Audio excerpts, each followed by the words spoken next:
Hello and welcome to Dateline New Haven. I'm your host, Paul Bass, inviting you to look behind the headlines on the stories that make our community tick. Well, one of the big stories in our community right now concerns the fate of immigrants who are here, who are or will be the targets of raids to deport them from this country, and the work people like our guest today are doing in the community to support immigrants and to fight back against this initiative of the Trump administration. Our guest is Rabbi Herb Brockman. He's the Rabbi Emeritus of Congregation Michigan Israel, where the group you always hear at the beginning of this program had its first concert and got together. And Herb was the rabbi for 3 decades, beloved rabbi in our community leader, and he's still active there and very active in our community, including this issue. We're going to talk about a lawsuit he and others are involved in to protect houses of worship from immigration raids. And before the hour is up, we're also going to touch on 2 stories in the news involving, at Yale Law School in Columbia, people who, in one case, was arrested and the other kicked off campus and lost their job because of their views on Israel. Welcome, Rabbi Brockman, and thank you so much for coming on air today. Thank you. It's an honor. Thank you so much. Always love to have you in here. So you're involved in one of 2 lawsuits, federal lawsuits, that are opposing a new policy announced in January that will now allow field agents, if they use, quote, common sense and, quote, discretion, to go into churches, synagogues, and mosques to arrest immigrants they would like to deport from the country. Is that the accurate description, and is that a description of your lawsuit? Well, it really stems from the fact that beginning in the 2010s, the head of Homeland Security issued a memorandum of understanding, which indicated that that they would not enter what he called sensitive locations. And among the sensitive locations were houses of worship, as well as schools and hospitals, the like. And so that was very helpful to us during the first Trump administration, because we were able to utilize in defending those people that were about to be deported. We would be able to house them essentially in a sanctuary situation. And that's what we called the New Sanctuary movement, which was actually across the country. We called ours New Sanctuary Movement Connecticut. And over the course of the 4 years, about 5 individuals were housed in houses of worship. We had a picture of you at the church at in Fairhaven, yeah, where Nuri was. Right. Nuri she was our first one. Yes. Did she stay in the country? She did. Yes. I remember she had been here a long career. All 9 of them won judicial relief. All 9 of them, because we had enough time and utilizing all of the quite incredible, wonderful resources that we have in our community, including the Yale Immigration Law Clinic, the individuals that we had here, individual immigration lawyers joined this, along with all of the resources in our community that were also required to do this. And I wanted to kind of share those as well, because we often don't think about it. We think about this as just a legal issue, but it's really a human issue, a humane issue. So we worry about families, for example. We worry about how families are going to eat, even if their loved one who's about to be deported is protected inside one of these sensitive locations. They're still a family. They're children. With Nuri, for example, she had 3 children down in the Bridgeport area, as I recall. I thought she was Norwalk, and I thought she was she cleaned houses. Well, correct? Somewhere, yes. She'd been here for 2 decades. Right. Yes. Well, many of these people were never got in trouble. 2 decades. Paid taxes. Never any of that. So now we're geared up again, and this time they're saying they're not off limits. They can come into our churches and synagogues. So right, when the new administration, or the old new administration, came into power, one of the first things that they did was to deny the sensitive locations place and say that they could go into any facility to do that. And so this presents a whole new issue, a whole new problem, obviously, for us. But one of the things that we did then, and I want to mention this because I think it was really important, in the very beginning of the first administration, when this was happening, some of the groups, some of the sanctuary movements decided that they would try and meet with ICE. That's immigration and custom enforcers. That they would meet with them and speak with them. And they had several meetings, and I remember reading about or hearing about one of them in New York, where some of the people from the New Sanctuary movement and the attorneys came and met with ICE, and it didn't end well, the discussions.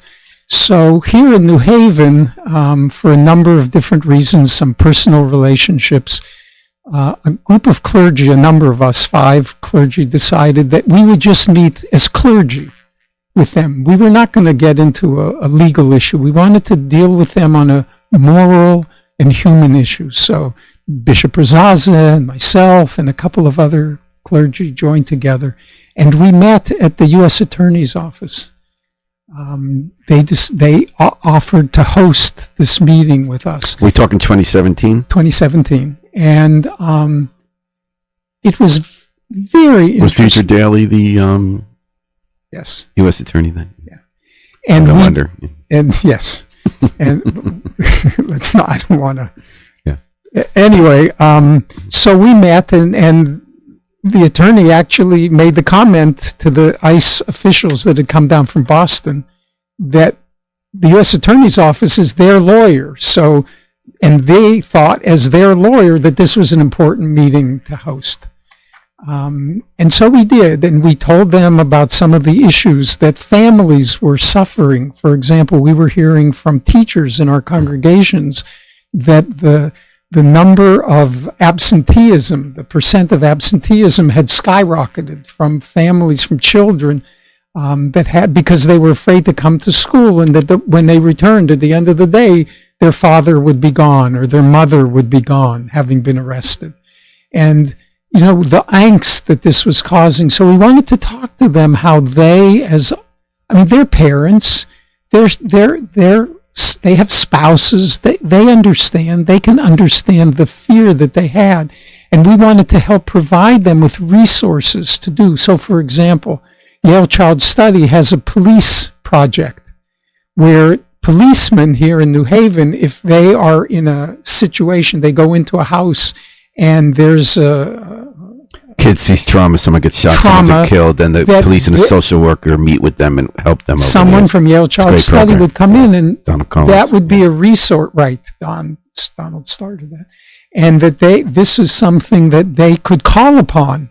Yale Child Study, we had spoken with the Yale Child Study, and they were prepared to help ICE in situations where there were children involved in the family. So what was the response you got?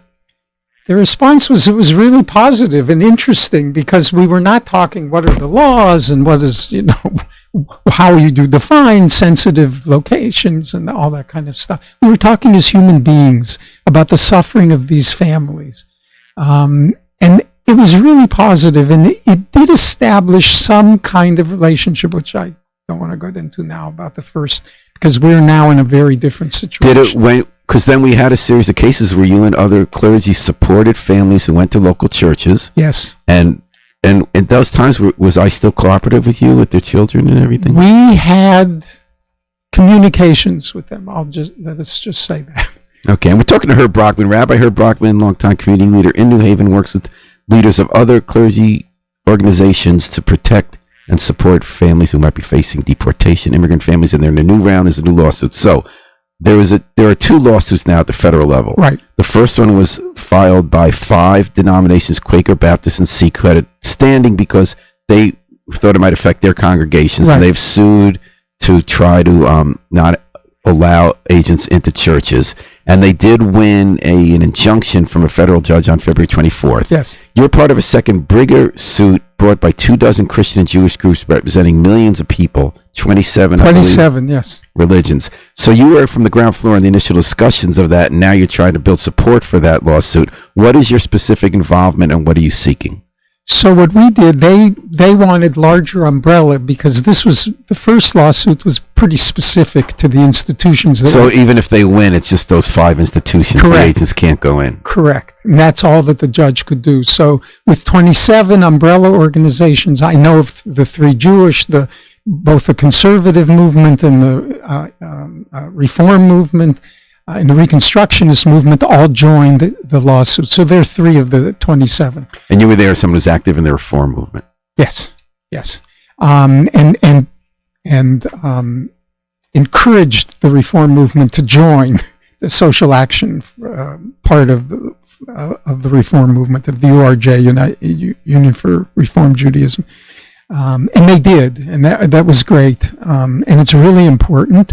They are now looking for standing. That is, you have to be able to prove standing. That's a very important issue in these lawsuits. In other words, that you would be hurt. Yes, how you specifically would be hurt. And have you been granted standing yet? Or we have not yet been granted. We don't know who the 3. They're looking for 3 Jewish institutions, particularly in our movement. I can speak for our movement, that would be able to say. So, for example, they have. They they provide their facilities for a church group to meet. And the church group is unable to meet because these people are afraid now to go even to church. Oh, and what about I know that our synagogues, both the one you're at and one I'm at, have been active in IRIS-affiliated refugee groups. Yes. And they employ people. Yes. Are those people at risk even if they're here legally? Because they are deporting. Now they're here. Now everyone is at risk. So would there be standing if you have employees, or is that not? It depends on their. Or does that put a target on that employee's back if you sue? Yes, it might very well do. So maybe you don't want that reason. Correct. So right now you're seeking standing for all 27 groups, or for the 3 Jewish groups? So each of the umbrella groups, my understanding is, are looking for individual churches or whatever who could provide some of the standing that argues for the larger umbrella. So we need a reform synagogue that hosts a group for immigration. Correct. Or what about 9 have applied? I know that, including ours. The Congregation of Michigan Israel. Yes, we've applied to be one of the standing. How about if you're just part of JCAR, which is the Jewish refugee group that's, I believe, affiliated with IRIS, which helps. I know we have at our synagogue where you help people settle. Correct. Would that be standing? Well, what I know about IRIS is that they've lost a multi-million-dollar contract. And because of that, they're having to close their facility. Right, Nickel Street. Yeah. So, for instance, Herb, what is the basis on which Congregation of Michigan Israel is seeking standing? On what basis? So, here's how we've helped in the past. So, we have volunteers that go and provide services for them. So, for example, they need food, or the families may need food.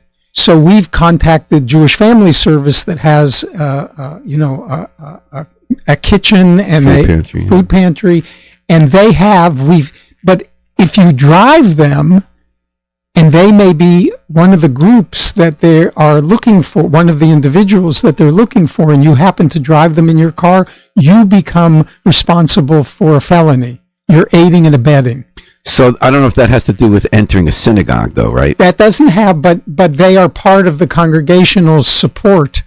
So I could see that's why you would have standing to oppose the arrests. Right. What about standing on this? Because isn't this specific to the rule of entering the physical space of the sanctuary? Correct, yes. Which is why you mentioned groups that have meetings there. Correct. So it would be a place like Michigan Israel, and I'm just using this as an example. What would be their standing in terms of the physical space? The physical space we don't have, that we're aware of. Now, we do run a nursery school, and we don't know about the families of the nursery school, because one of the questions we don't ask is the other organizations that I'm involved with.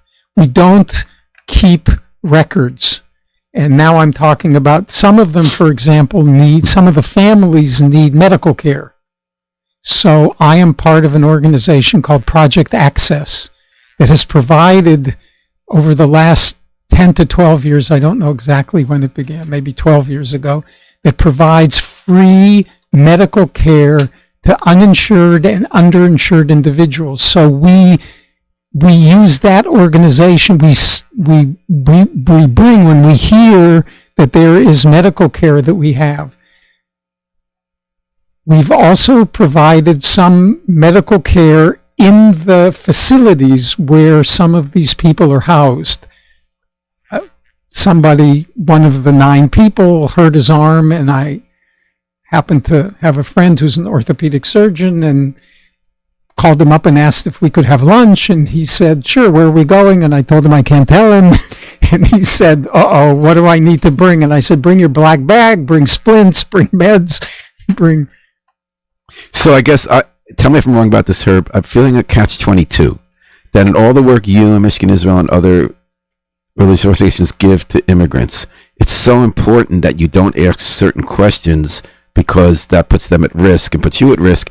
And also you want to protect their privacy. And lastly, as we mentioned, when you join a lawsuit like this, you don't want to put a target on anyone's back for ICE to come after them because they have quotas now. Yes. So one of the questions that they refuse to ask is their immigration status. So then the question becomes, how do you get standing in a lawsuit to show that you'll be harmed if you have to make sure? So I don't know the Mishkan Israel. I think there are other synagogues. As long as one of them has a meeting in their facility. Correct. And we're talking to Herb Brockman about efforts that he and other religious leaders of all faiths in this area are making to protect immigrants from the upcoming and promised Or if we had a food pantry. Yeah. And they utilize the food pantry, we could also claim, but we don't have. So, Herb, I want to ask how you feel as a Jew, why you feel called to do this work against the wishes of part of your own government about how to deal with immigrants. We have a government now says, it's a federal government run by people saying, we want immigrants out of the country, even people who are here illegally. This is a country for people who were born here. And they're saying like that Tom Homan, who's in charge of the initiatives of these raids, accuse people like you of trying to defy their government and break the law and using houses of worship or schools as places where you're going to stop them from carrying out the law. How do you feel about that as a Jew? Well, it's interesting because for me, part of the reason that I got involved in it is because I've been teaching the history of the Holocaust since the 1970s at university campuses and in high schools. In Baltimore, in Allentown, Pennsylvania, and now here at Yale. And it is clear to me that as a Jew, I just got this essay, Tim Snyder sent this out. Let me just read just a little bit of it. Magical thinking is far from new. Adolf Hitler came to power in similar lies and conspiracy theories that we now see happening here. We should know where that leads, and while MAGA may ignore the mountains of books written on fascism, the rest of us are not in the dark about what comes next.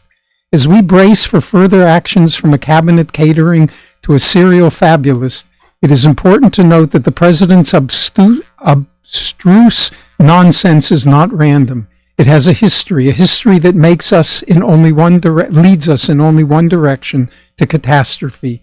Here then are things to watch for. Daily life will take on a surreal quality, and if we do not take some action or join an organized resistance, our discussions will consist of merely repeating what one writer in 1939 noted, that life went on as before, though it now became ghoulish and unreal and was daily mocked by the events that served as its background. We are not equal to that situation even as victims. Many adapt to living with clenched teeth. Unfortunately, they form a majority of visible opposition in Germany, so it is no wonder that this opposition has never developed any goals, plans, or expectations. Anyway, he talks a lot about that. But I must tell you that as someone who teaches about the Holocaust, one of the aspects that unfortunately we often as a Jewish community leave out is something that was recognized a long time ago. As I'm sure you know, that the very famous Holocaust Museum, Yad Vashem in Jerusalem, was built on top of a mountain, top of a hill. And when you go to visit it, you park below where the parking lot is, and you walk up the hill into the Holocaust Museum. Ben-Gurion, the first prime minister of Israel, recognized, because he was the one who really promoted the Holocaust Museum, he promoted that pathway that you walk to the museum from the parking lot be called the pathway of the righteous Gentiles. And on that pathway, trees were planted for those non-Jews who risked their lives to save Jewish life. Now, perhaps, as some Jews would offer, there weren't enough of them, although admittedly there were some. Well, Yad Vashem has 24,000 listed of these righteous Gentiles. Tzidkei Olam, they're called in Hebrew, righteous of the world, who saved Jewish lives. And in order to get your name on that list, you have to have affidavits from people who can actually attest to the fact that these people risked their lives and the lives of their families in order to do that. So one of the things that I teach when I teach the Holocaust are not only the 6 million that died, but those who risked their lives, who did everything they could to save. For example, things that are often not known or often go by the wayside. For example, Albania, a country that is 70% Muslim, is the only Eastern European country that had more Jews at the end of the war than before the war, because the imams from Albania actually organized bringing people, Jews, particularly children, from Germany and from France into Albania and put on hijabs and told them not to say a word, and we would claim that they were mute cousins of ours. They couldn't talk. It was the only country that had more Jews at the end of the war than before the war. So what do you take from that about why you personally in 2025 are working to protect Because the lesson is not only the tragedy of what happened back then, but also those who are willing to provide, to become saviors. And if we learn anything from our tradition, you know, all of the laws in the Torah that tell us to welcome the strangers, because you are strangers, and that's the lesson that we must take away from this, or we are. In the Torah, it also talks about establishing cities, 6 cities of sanctuary. In the Torah, when you go into the promised land, build 6 cities so that people that are being accused of things can have a place where they can go in these 6 cities of sanctuary. And I could talk about Lashon Bon. So I think what you're saying is that both in the religious tradition of Judaism and in the lived history of Jews in the Holocaust and pogroms, that there's a specific reason that we would be called to stand up for immigrants who are now facing deportation. Now, for a conservative person who's anti-immigration, who says people didn't come here legally, so, and even though some of this does involve people who come illegally, we'll get to that later. Yes. What is the response to, I'm sure even a few people in our congregations, even though our congregations overwhelmingly support protecting immigrants, and all our families obviously ever became as immigrants and not always legally, and we were fleeing persecution. Correct. What is the answer when someone says, okay, there are lofty ideals of protecting the stranger, that someone is being abused, but someone came here with no permission, why should they be able to stay, and why is that a righteous move to protect them? Well, I think, first of all, otherwise it would make the Holocaust even worse, if that's possible, because it would mean that we were not able to derive anything, which we do. You know, we study the story of Purim. We're in the middle of beginning the festival of Purim tonight. Are you dressing up? No, I don't dress up. It's because of something else that happened a long time ago in the Hebron, the mosque in Hebron. Oh my gosh, you're talking about Baruch Goldstein? And ever since then. Well, his people are now, he's the hero of the leaders of Israel now. I know it's a different discussion. But that's a different discussion, and we may be able to get into that a little bit. Wow. But I've not been able to celebrate Purim the same way. Because he did that on Purim when he shot up the mosque. I didn't realize that. So he felt like that was the part of the story that sometimes that sometimes gets lifted out of the written translations of the Purim story. Chapter 9, and sometimes we liberal Jews don't read chapter 9. But then we liberal Jews at one point said, we are supposed to read it because we can't pretend that that's not part of the story. I know. Even though it's an apocryphal story. But as Jews, that's what gets me about Baruch Goldstein, because, you know, it actually is relevant to all this. Absolutely. Because there's a guy who went in and said he was called by God to go massacre people praying in a mosque. And he is held up as a hero by members of the cabinet of Israel as they now carry out plans to take people's land away and massacre people, not just in Gaza, but the West Bank. That's hard for me, Herb. Yes, and it's the lie, you see. I mean, his picture's in the house, I believe, of Ben Gvir, who's a minister. Yes, right. Right. They idolize him. But it's idolatry. That's exact, and I use that word. So then, as a result, you don't feel comfortable dressing up and selling Right. Purim. Is it my mistake? Because you're a rabbi, I'm not. I thought part of Purim, because I don't like that either. But I kind of feel like, and I do what we're called to do because I feel that, and not because we're called to these. It's not my thing.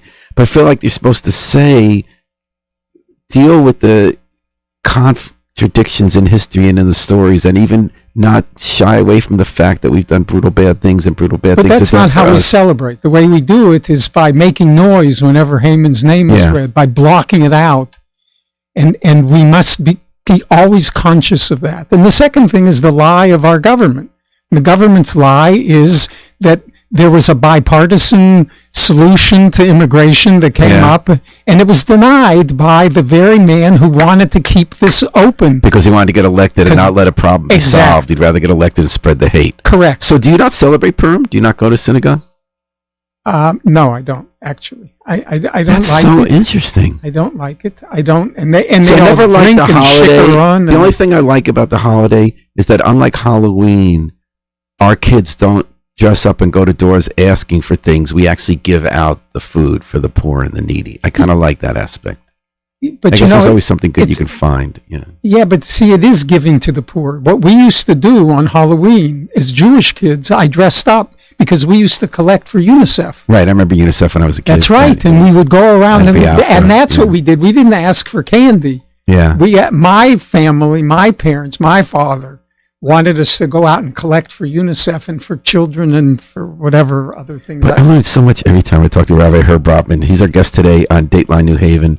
He's Rabbi Emeritus, Congregation of Michigan Israel, involved from the beginning in a federal lawsuit to try to stop a new Trump administration policy that's going to send immigration agents into houses of worship to arrest immigrants whom they want to deport, who are now not just here illegally in some cases, but actually legally.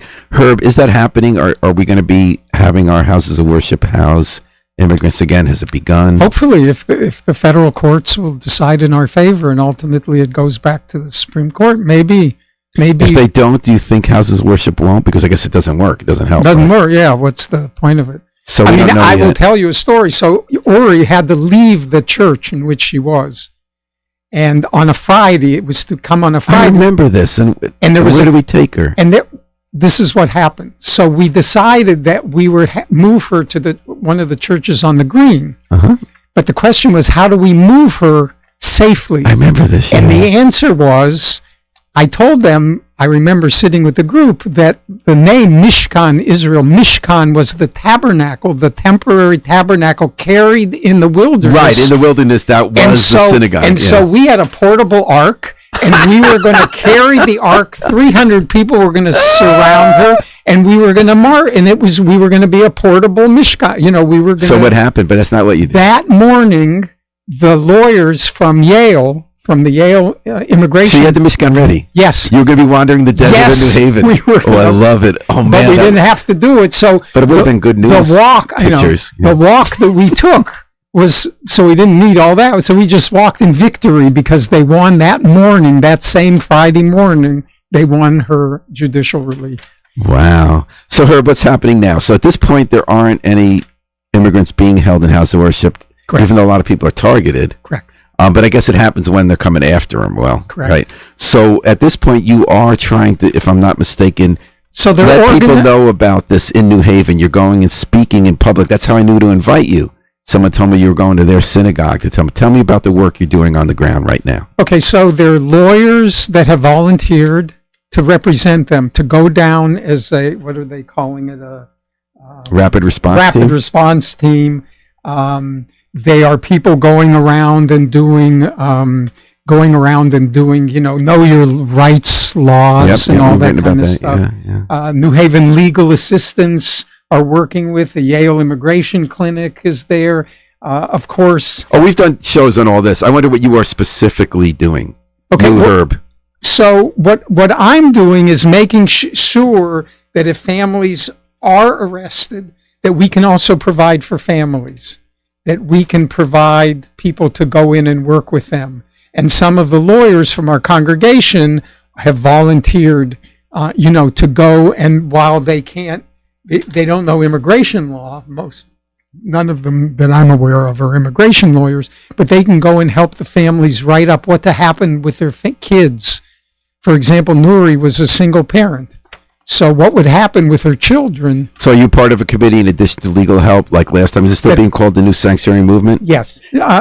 Yes, they're all working together. A lot of So you personally, part of what you're doing is meeting with people about how you're going to have care ready for kids. Correct. Also to provide food for them, to provide medical care for them through Project Access, and making sure that Yale New Haven Hospital, which by the way have been wonderful, they provide. And you're also going in the Jewish community to let people know what you're doing to get support, correct? So I'm going specifically to Jews. So I'm going to the Federation and to Jewish Foundation. Jewish Foundation have been wonderful. They've been trying to get us support for example, for medical care.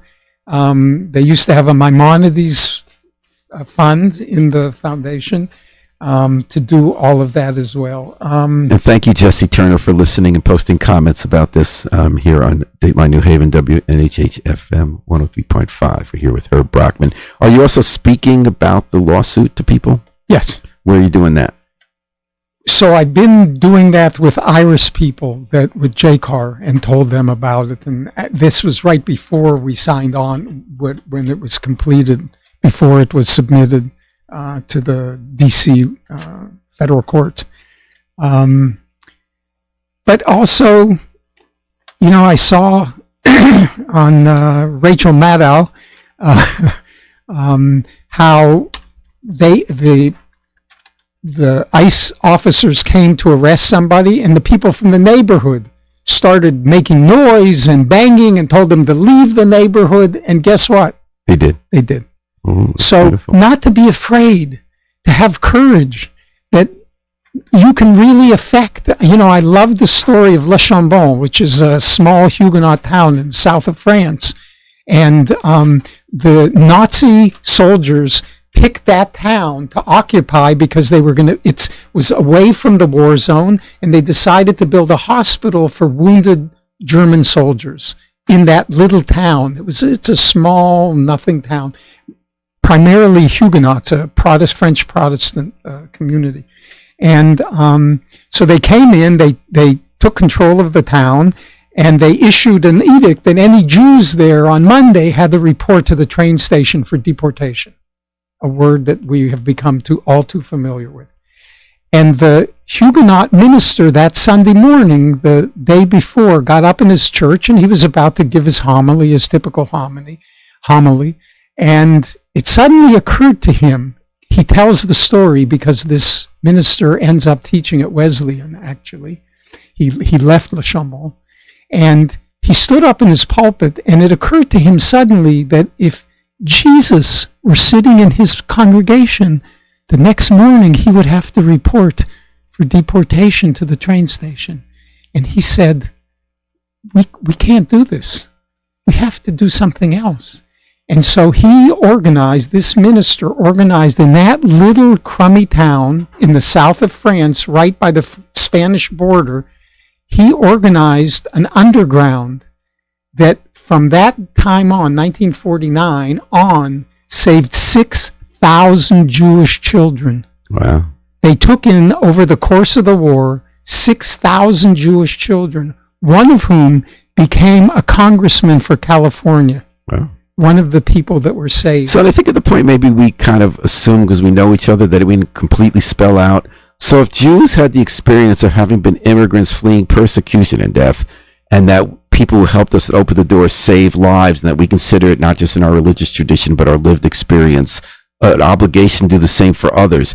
Do we see ourselves in people who are going to be deported or at risk of being deported in New Haven, in Connecticut, in America, because they are also fleeing repression, death squads when they get home, hunger, probably? What is it that we see the connection?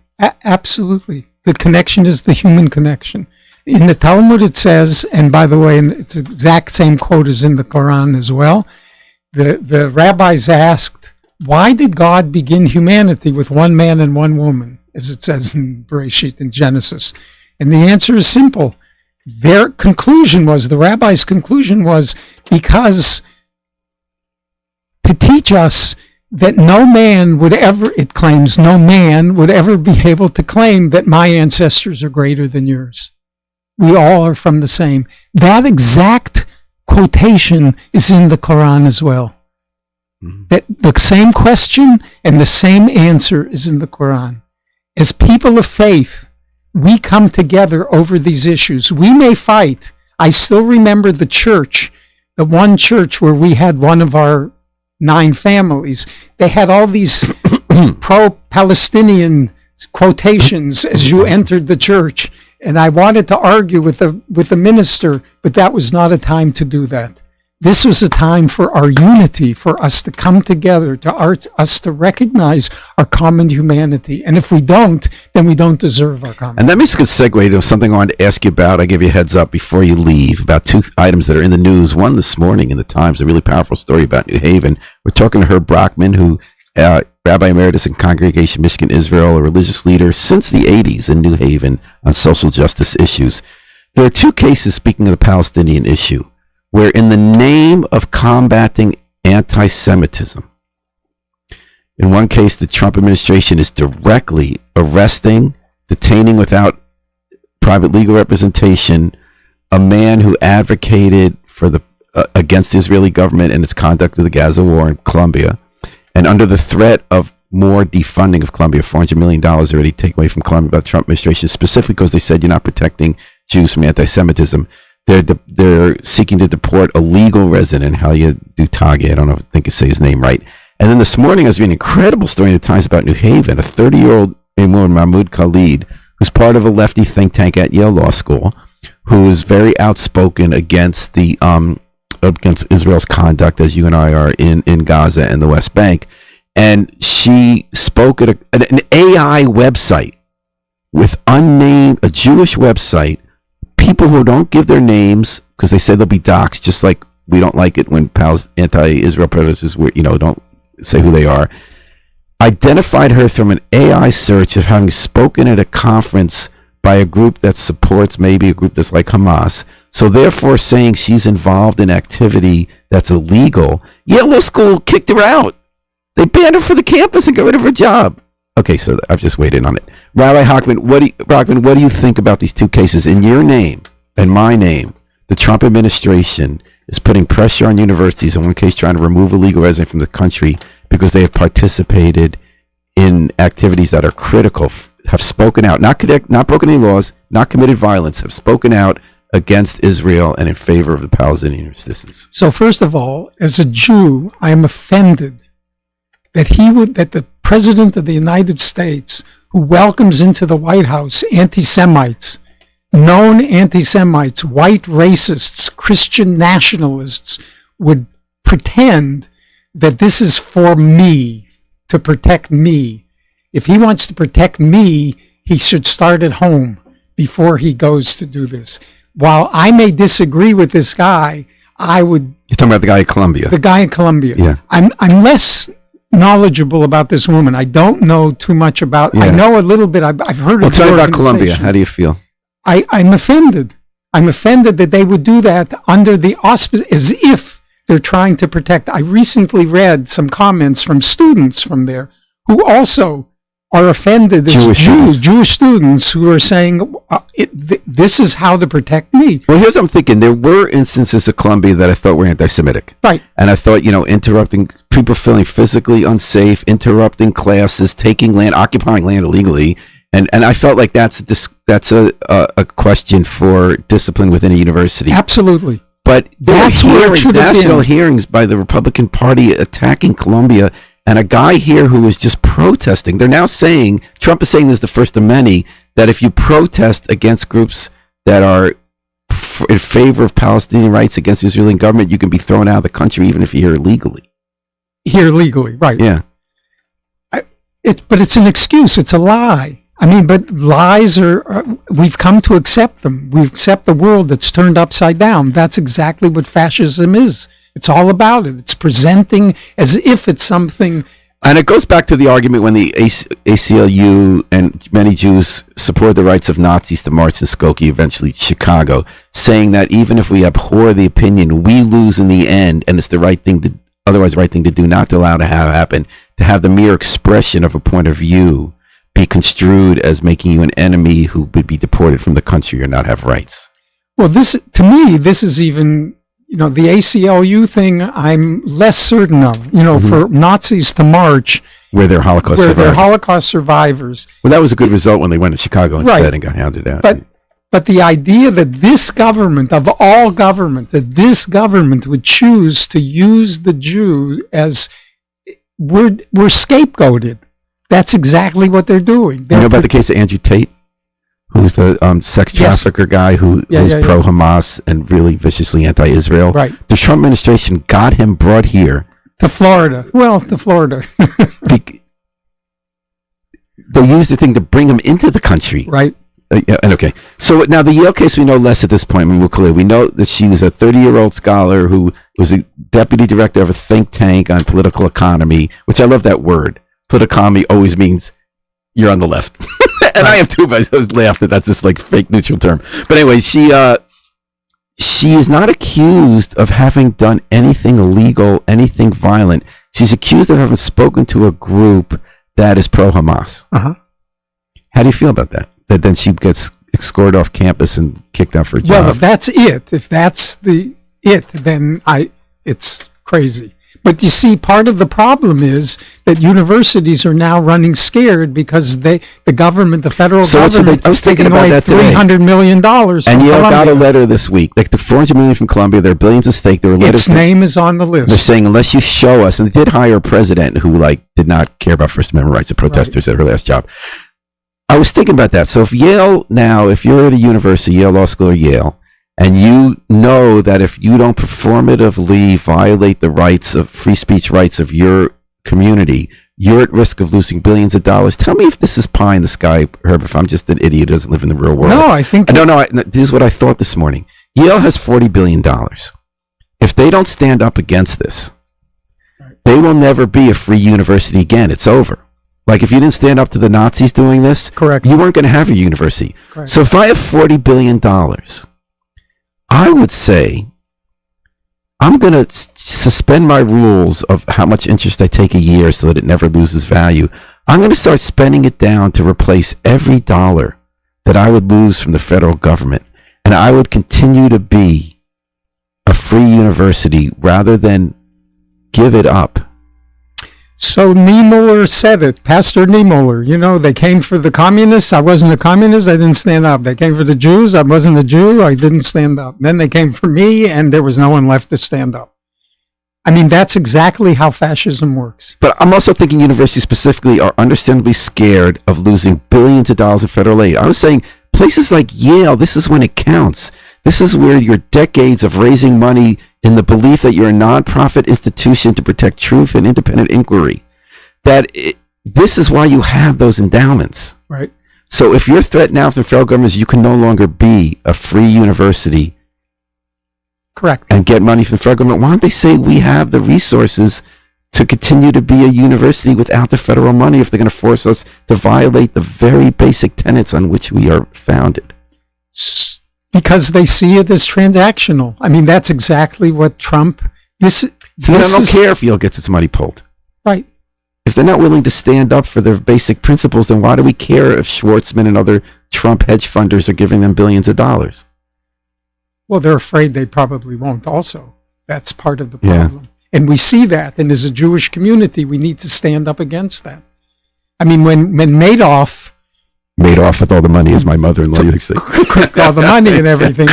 What did we do? What did the Jewish community do? It turned inward, and in every synagogue and in every Jewish community center that I'm aware of, they held courses on ethics in the marketplace.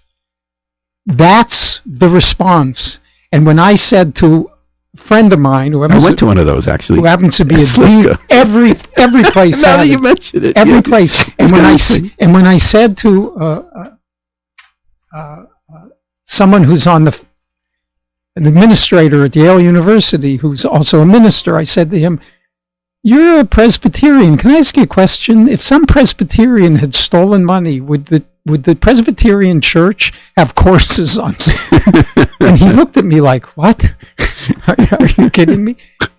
we have always internalized the lessons of the past. That's our responsibility. And I can't speak for, I don't mean to joke about Presbyterians, but the point I'm trying to make is that's our responsibility. That was the correct response. That if this could happen,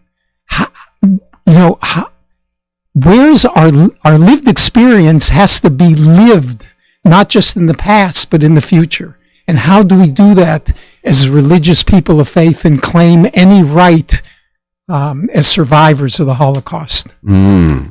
Herb Bachman, I was always inspiring to speak to you. Before I let you go, what's next for Herb and what's next for this effort? Keep it up. Keep it up. Hopefully we can change things in a year and a half. We've done it before. We've done it before. And matter of fact, you did pretty great last time. Yeah. In 2017. I think it was good too. It's a little harder this time. Yep. But yep. We're learning to live from the past. That's why they call us people of faith. Don't give up the faith. Okay. Herb Brockman, thanks for joining us on Dateline New Haven. Thanks to Harry Droz, the #1 station manager in all the multiverses. We're going to take it out with the Afro-Semitic Experience performing I Wish I Knew How It Would Feel to Be Free, as we always do, from the group CD, A Plea for Peace. This is Paul Bass inviting you to fly free with us all day, all night, and all weekend long at WNHH, New Haven's home for community radio.